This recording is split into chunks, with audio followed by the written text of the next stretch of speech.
மக்களே வணக்கம். இது உங்கள் சேனல் இக்ஷி அமர் அஃபீஷியல். இன்றைய பதிவில் நம்ம என்ன பார்க்க போகிறோம் என்றால், கேந்திர வித்யாலயாவுடைய ஆன்லைன் அட்மிஷன் போர்ட்டல் நாளையிலிருந்து தொடங்க போகுது. சரிங்களா?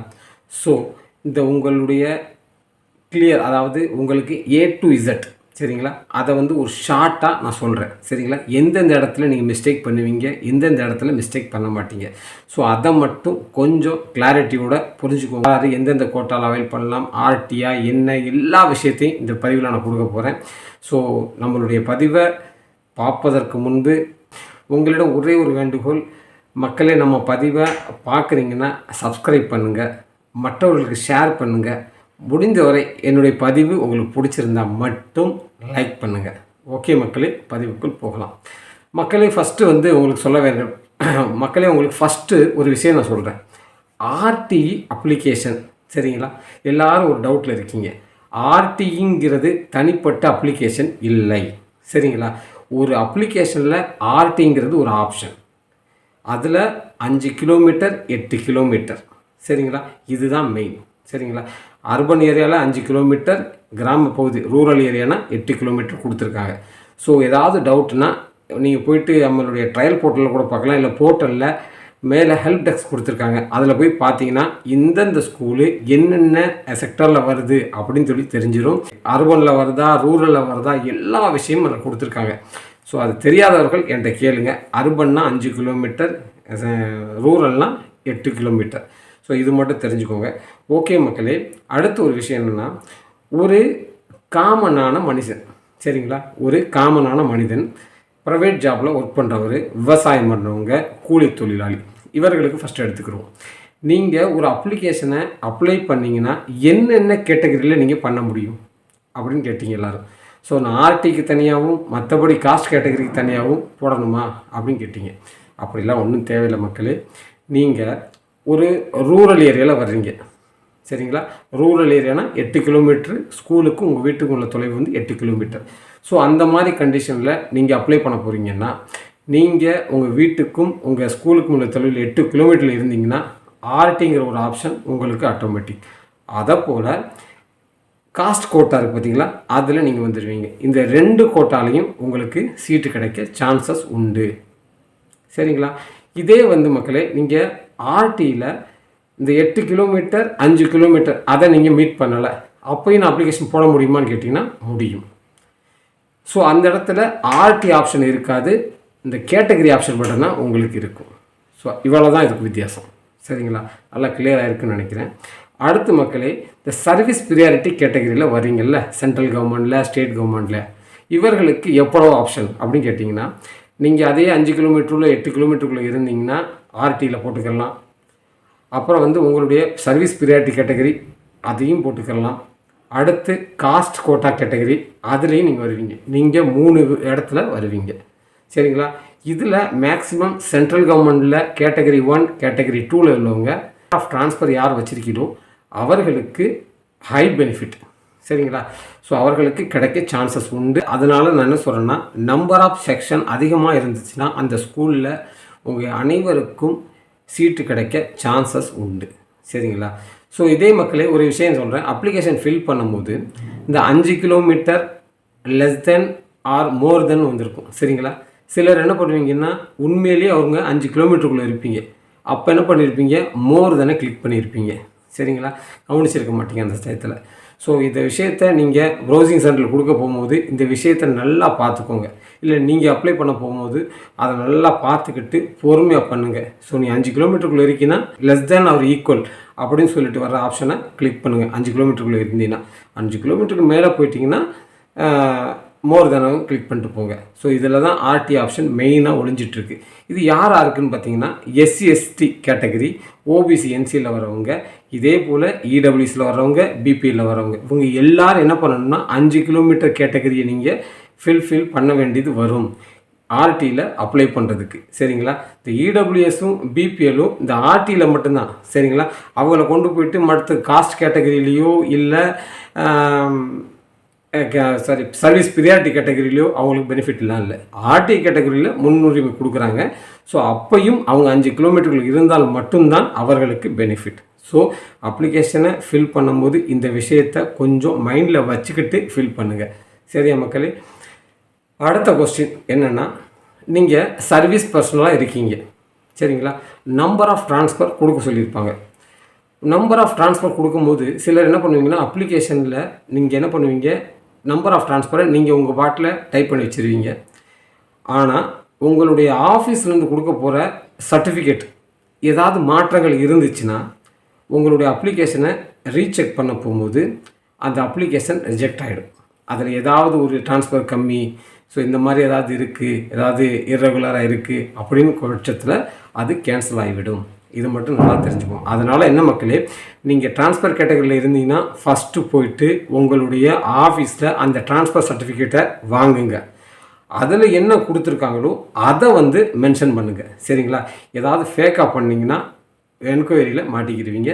ஸோ எதை பண்ணாலும் கிளியராக பண்ணுங்கள் மக்களே, சரிங்களா? அடுத்து மக்களே, பால்வாட்டிகா 1, 2, 3, சரிங்களா?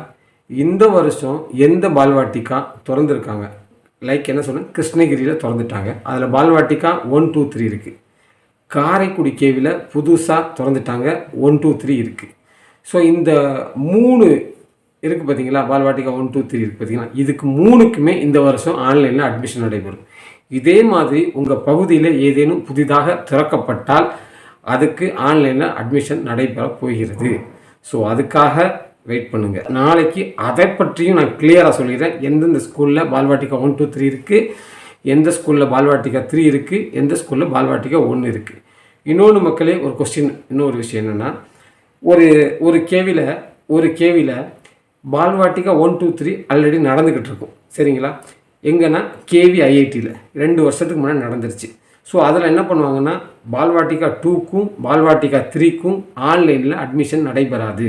ஏன்னா அந்த குழந்தைங்க பாஸ் அவுட் ஆகி வந்துக்கிட்டு இருக்காங்க. அந்த இடத்துல புதுசாக ஒன்றும் பண்ண மாட்டாங்க, சரிங்களா? அங்கே பால்வாட்டிகா 1க்கு மட்டும்தான் ஆன்லைன் அட்மிஷன் நடைபெறும். அடுத்து கிளாஸ் 1க்கு ஆன்லைன் நடைபெறும். சரி, அப்புறம் சில கேவியில் பால்வாட்டிகா 3 இருக்குது ஆஸ் யூஷுவல், சரிங்களா? 3 மட்டும் இருந்தால் அந்த இதில் ஆன்லைனில் நடைபெறும். அதே போல் கிளாஸ் 1க்கும் நடைபெறும். இன்னும் ஒரு விஷயம் என்னென்னா, உங்கள்கிட்ட கரெக்டான அட்ரஸ் ப்ரூஃப் இருக்குது, கரெக்டான காஸ்ட் சர்டிஃபிகேட் இருக்குது, டேட் ஆஃப் பர்த்தில் எந்த கரெக்ஷன் இல்லை, கரெக்டாக ஃபில் பண்ணிட்டீங்க, கரெக்டாக சப்மிட் பண்ணிட்டீங்க, லாகின் கோடு வந்துருச்சு, இவ்வளவும் இருக்குது, சரிங்களா? ஒரே ஒரு விஷயத்தினால நீங்கள் ரிஜெக்ட் ஆக சான்சஸ் உண்டு. என்ன அப்படின்னா, நீங்கள் அப்ளிகேஷன் ஃபில் பண்ணிட்டீங்க, இதை ஃபில் பண்ணதை பிரிண்ட் அவுட் எடுக்க சொன்னேன், சரிங்களா? சேவ் பண்ணி வச்சுக்கோங்க, இல்லைன்னா பிரிண்ட் அவுட் எடுங்க. கால் கூப்பிட்றாங்க, நீங்கள் அட்மிஷன் எடுத்துக்கோங்க. அந்த சமயத்தில் இந்த ஃபில் பண்ண அப்ளிகேஷனை எந்த ஸ்கூலுக்கு ஃபில் பண்ணீங்களோ அந்த ஸ்கூலுடைய டீட்டெயில் உள்ள அப்ளிகேஷனை அப்படியே எடுத்து பிரிண்ட் அவுட் எடுத்து கொண்டு போய் அந்த டாக்குமெண்ட்ஸையும் சப்மிட் பண்ணணும். நீங்கள் என்னென்ன டாக்குமெண்ட்ஸை நான் சொன்னனோ அத்தனை டாக்குமெண்ட்ஸுக்கும் ஒரிஜினலு வித் ஜெராக்ஸ் இதை ஃபுல்லாக எடுத்துக்கோங்க. ஜெராக்ஸில் ஃபுல்லாக உங்களுடைய செல்ஃப் அட்டஸ்டட் போட வேண்டும். ஸோ இதை மட்டும் முக்கியமாக பண்ணுங்க நீங்கள், சரிங்களா? பண்ணி கொண்டு போய் சப்மிட் பண்ணிடுங்க. ஸோ உங்கள் ரிஜெக்ட் ஆக மாட்டீங்க. சரி, ஓகே மக்களே. இன்னொரு விஷயம் என்னென்னா, அப்ளிகேஷன் போடுறீங்க எல்லாம் ஓகே, ஆனால் நீங்கள் அப்ளிகேஷன் சப்மிட் பண்ணுறதுக்கு முன்னாடி எந்த கேவியில் நீங்கள் அப்ளை பண்ண போகிறீங்களோ அதனுடைய நோட்டீஸ் போர்டு இல்லைன்னா அப்டேஷன் இல்லைன்னா நோட்டீஸ் அதை போய்ட்டு ஒரு தடவை வெப்சைட்டில் செக் பண்ணி பாருங்கள். ஏன்னா ஒவ்வொரு ஸ்கூலும் தனக்காக ப்ரிப்பேர் பண்ண சில வரைமுறைகளை அவங்க வகுத்து வச்சுருப்பாங்க. எனக்கு இந்த டாக்குமெண்ட்ஸ் தேவை, அதை கொடுத்தா தான் நான் அட்மிஷன் கொடுப்பேன் அப்படின்னு சொல்லியிருப்பாங்க, சரிங்களா? ஸோ அந்த கண்டிஷனில் நீங்கள் அதை காமிக்கலாம். ஓகே மக்களே. அடுத்து இந்த ஆதார் பிரச்சனை பெரும் பிரச்சனையாக இருக்குது, சரிங்களா? ஆதார் கார்டை யார் எடுத்துக்கிடுவாங்க அப்படின்னு சொல்லிட்டு இதுக்கும் நான் சொல்கிறேன் மக்களே, ஆதார் கார்டை நீங்கள் அட்ரஸ் ப்ரூஃபாக காட்ட முடியும். இன்கேஸ் உங்கள் ஸ்கூலு இதை வாங்க மாட்டேன், இதை நான் எடுத்துக்கிற மாட்டேன் அப்படின்னு சொன்னாங்கன்னா அதுக்கு ஆல்டர்னேட் ஏதாவது ஒன்று வச்சுக்கோங்க, சரிங்களா மக்களே? இன்னொன்று ரெண்டல் அக்ரிமெண்ட் வச்சுருக்கீங்க, சரிங்களா? உங்கள்கிட்ட வேறு எந்த விதமான சர்டிஃபிகேட்டோ வேறு எந்த விதமான ப்ரூஃபோ இல்லை. ஸோ அந்த கண்டிஷனில் ஹவுஸ் ஓனருடைய டீட்டெயில் எடுத்துக்கோங்க, அந்த ரெண்டல் அக்ரிமெண்ட்டை கொண்டு போயிட்டு வாங்குங்க. உங்களுடைய பேச்சு திறமையில் தான் இருக்குது உங்களுக்கு சீட்டு கிடைக்கிறது. ஸோ அதை நல்லா பார்த்துக்கோங்க, சரிங்களா? சப்போர்ட்டிங் டாக்குமெண்ட் வச்சுக்கோங்க. அதாவது இன்னொரு சில இடத்துல சொல்கிறாங்க டிரைவிங் லைசன்ஸ்ன்னு சொல்லிட்டு, டிரைவிங் லைசன்ஸ் கொடுக்கலாம். ஆனால் எந்த இடத்துல இது வரைக்கும் நான் பார்த்ததில்ல டிரைவிங் லைசன்ஸை அட்ரஸ் ப்ரூஃபாக எடுத்துக்கிடுவாங்கன்னு. மற்ற இடத்துல எடுத்துக்கிறாங்க. பட் ஆனால் வந்து சிலர் ரிஜெக்ட் பண்ணவும் சான்சஸ் உண்டு. உங்களை வந்து கிராஸ் செக் பண்ணுறதுக்கு 1008 கொஸ்டின் அவங்க கேட்பாங்க. சரிங்களா? ஸோ அதுக்காக நீங்கள் ப்ரிப்பேர்ட் ஆகிக்கிறணும். சரிங்களா? அதனால் ஒரே ஒரு ப்ரூஃபை மட்டும் வச்சுக்கிறாதீங்க. நம்பர் ஆஃப் ப்ரூஃபு வச்சுக்கோங்க. ஸோ அதனால தான் சொல்கிறேன். ஏன்னா நீங்கள் செலக்ட் ஆகிட்டு அங்கே போயிட்டு திரும்பி வர்றதுக்கு ஸோ அதனால் சொல்ல வரேன் மக்களே. ஸோ பொறுமையாக இருங்க. இன்னொரு விஷயம், ஸ்ட்ரகிள் பண்ண கற்றுக்கோங்க எல்லாருமே. ஓகே மக்களே. சிலர் நேற்று ட்ரையல் போர்ட்டலில் பண்ண வேணாம் சொன்னேன், அப்படியும் சிலர் பண்ணி வச்சுருந்துருக்கீங்க. அப்ளிகேஷனை சப்மிட் பண்ணிட்டீங்க, ஒன்றும் பிரச்சனை இல்லை. நாளைக்கு ஓப்பன் ஆக போகுது, ஓப்பன் பண்ணி பாருங்கள். உங்களுடைய சப்மிஷன் கூட ஓப்பன் பண்ணி பாருங்கள். அதில் நீங்கள் அப்ளிகேஷன் சப்மிட் பண்ண அப்ளிகேஷன் அங்கே இருக்கா இல்லையான்னு பாருங்கள். இருக்குன்னா ஒரு தடவை அதோட ப்ரிவ்யூ பாருங்கள், ஏதாவது தப்பு இருக்கா அப்படின்னு. தப்பு இருந்தால் அந்த அப்ளிகேஷனை டெலீட் பண்ணிடுங்க. புதிதாக நீங்கள் அப்ளிகேஷனை ஃபில் பண்ணணும், லாகின் கொடுத்து. சரிங்களா? அவ்வளோதான், அதில் வேறு ஒன்றுமே இல்லை. ஏன்னா சப்மிட் பண்ண அப்ளிகேஷனில் எந்த விதமான எடிட் நீங்கள் பண்ண முடியாது, ஒன்லி டெலீட் தான் பண்ணணும். சரிங்களா? அதே போல் அதை வச்சுட்டு இன்னொரு அப்ளிகேஷனை போட்டுறாதீங்க, அது டூப்ளிகேட் அப்ளிகேஷனாக போயிடும். ஸோ அதையும் செஞ்சிடாதீங்க. ஸோ அதனால தான் சொல்கிற மக்களே. ஸோ பண்ணிட்டீங்க, ரைட்டு, ஓகே. இன்கேஸ் இல்லை அந்த போர்ட்டலில் உங்கள் நம்பரு ஆல்ரெடி எக்ஸிட்னு காட்டுதுன்னா அப்போ வேறு ஒன்றுமே இல்லை, உங்களுடைய இமெயில் ஐடியும் உங்களுடைய ஃபோன் நம்பரையும் சேஞ்ச் பண்ணிடுங்க. அம்மா கொடுத்துருந்தீங்கன்னா அப்பாவுடைய நம்பரை கொடுத்து பண்ணி விட்ருங்க, அது ஆகிடும். சரிங்களா? இதை பற்றி ஏதாவது சந்தேகங்கள் இருந்தால் என்கிட்ட கேளுங்க, நான் உங்களுக்கு கிளியர் பண்ணுறேன். அடுத்த ஒரு கொஸ்டின் கேட்டீங்க. அதாவது பெரும்பாலான பெற்றோர்கள் கேட்குறீங்க, நான் கவர்மெண்ட்டில் ஒர்க் பண்ணலை, எனக்கு சீட்டு கிடைக்குமா கேந்திர வித்யாலயாவில்? அப்புறம் கேட்குறீங்க, ஆர்டியில் நான் அப்ளை பண்ண முடியுமா அப்படின்னு கேட்குறீங்க. இந்த ஆர்டியில் அப்ளை பண்ணுறதுக்கும் இந்த கேந்திர வித்யாலயா ஹோல் ஆர்கனைசேஷனுக்குள்ளே நீங்கள் அப்ளை பண்ணுறதுக்கும் எந்த விதமான ரெஸ்ட்ரிக்ஷனும் இல்லை. அதாவது சென்ட்ரல் கவர்மெண்ட், ஸ்டேட் கவர்மெண்ட் மட்டும்தான் இதை அவைல் பண்ண முடியும் அப்படிங்கிற எங்கேயும் ஒரு பேராமீட்டர் இல்லை. ஸோ அதனால் மக்களே எல்லாத்துக்கும் சமம். ஆனால் ப்ரியாரிட்டியில் மட்டும் கொஞ்சம் முன்னாடி அவங்க, கொஞ்சம் பின்னாடி நீங்கள். சரிங்களா? அதுலேயும் ஆர்டியில் போனால் உங்களுக்கு தான் ப்ரியாரிட்டி. சரிங்களா மக்களே ஒரே ஒரு விஷயம் சொல்கிறேன், ரெக்வஸ்ட் பண்ணி கேட்குறேன். சென்ட்ரல் கவர்மெண்ட்ஸ் கேட்டகரி 1ல் இருக்கீங்க, அதுவும் டிஃபென்ஸ் பர்சனலாக இருக்கீங்க. சரிங்களா? ஸோ நீங்கள் ஆர்டியில் அப்ளை பண்ணியிருக்கீங்க, கேட்டகரியில் அப்ளை பண்ணியிருக்கீங்க. இன்கேஸ் ஆர்டியில் உங்களுக்கு கிடச்சிருக்கு, கேட்டகரியிலையும் வந்துருச்சு. ஸோ அந்த கண்டிஷனில் ஆர்டியில் உள்ள சீட்டை அவைல் பண்ணாதீங்க. ஏன்னா நீங்கள் அவைல் பண்ணாலும் உங்களுக்கு பெனிஃபிட் கிடைக்காது. சரிங்களா? அதான் கிளியர். சரிங்களா? நான் அதுவும் சொல்கிறேன், டிஃபென்ஸ் சர்வீஸில் ஒர்க் பண்ணுறவங்களுக்கு சொல்ல வரேன். ஏன்னா உங்களுக்கு சிஏ அப்படின்னு சொல்லிட்டு ஒரு அலவன்ஸ் கொடுக்குறாங்க, 27,000 கொடுக்குறாங்க. ஸோ இந்த 27,000 நீங்கள் மிஸ் பண்ண போகிறீங்க இந்த மாதிரி அவைல் பண்ணிட்டீங்கன்னா. சரிங்களா? அவைல் பண்ணி அங்கே ஸ்ட்ரகிள் பண்ணிங்கன்னா என்ன சொல்லுவாங்கன்னா, நீங்கள் சிஏ வாங்காதீங்க, எங்கள் ஸ்கூல்லேருந்து உங்களுக்கு ஃபார்ம் கொடுக்க மாட்டேன் அப்படி சொல்லுவாங்க. சரிங்களா? அதுக்குள்ளோட அப்ளிகேஷனுக்குள்ள ஃபார்மை நான் பண்ணி கொடுக்க மாட்டேன். ஸோ வாங்காத பட்சத்தில் உங்களுக்கு அந்த ஆர்டியில் ஃப்ரீ சீட் கிடைக்கும். ஸோ இது வாங்காமல் இருக்கிறது பெஸ்ட்டு என்னை பொறுத்த வரைக்கும். 2 கேட்டகரியில் வந்துச்சுன்னா நீங்கள் சர்வீஸ் ப்ரியாரிட்டிலே வாங்கிட்டு போயிருங்க. சரிங்களா? ஸோ உங்களுக்கு எந்த ஒரு பிரச்சனையும் இல்லை.